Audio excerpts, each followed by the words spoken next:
प्रेम से बोलिए गंगा मैया की जय। गंगा के आरार पर ये झोपड़िया गंगा मैया जी, एगो झोपड़िया गंगा मैया जी, एगो तिरिया दहल जाहो जी गंगा मैया, एगो तिरिया दहल जाहो जी गंगा मैया। सब कोई के दिलहु मैया सिरों में सिंदूरवा, हमरा देर काहे कैला जी गंगा मैया, हमरा देर काहे कैला जी गंगा मैया। गंगा के आरार पर एगो झोपड़िया गंगा मैया जी, एगो झोपड़िया गंगा मैया जी, एगो तिरिया दहल जाहो जी गंगा मैया, एगो तिरिया दहल जाहो जी गंगा मैया। सब कोई के देला गंगा मैया बेटा बापू तहिया, हमरा देर काहे कैलहू जी गंगा मैया, हमरा देर काहे कैला जी गंगा मैया।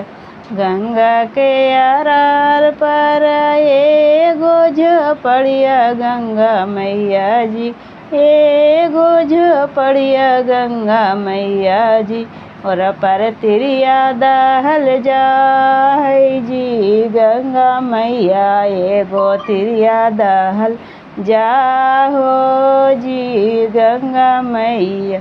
सब कोई के देला गंगा मैया बेटिया से दमदा, हमरा देर काहे कैलहू जी गंगा मैया, हमरा देर काहे कैलहू जी गंगा मैया।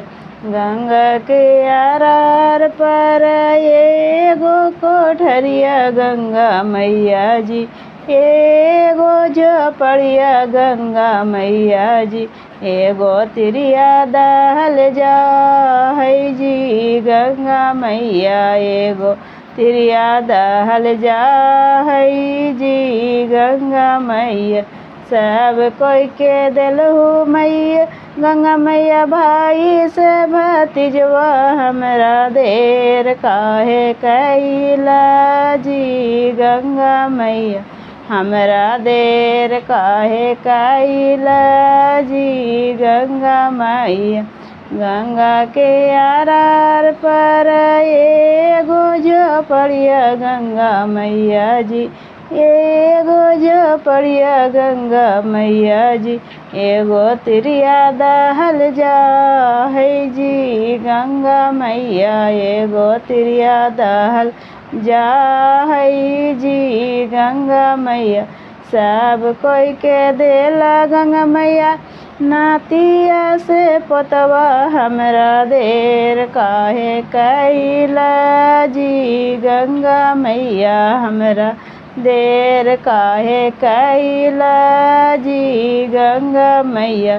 सब कोई के देला गंगा मैया पोतिया नातिनिया, हमरा देर काहे कैला जी गंगा मैया, हमरा देर काहे कैला जी गंगा मैया। गंगा के आरार पर एगो झोपड़िया गंगा मैया जी, एगो झोपड़िया गंगा मैया जी, एगो तिरिया दहल जाहे जी गंगा मैया, एगो तिरिया दहल जाहे जी गंगा मैया। प्रेम से बोलिए गंगा मैया की जय। मेरा वीडियो अच्छा लगा तो चैनल को ज़रूर से ज़रूर सब्सक्राइब कीजिए।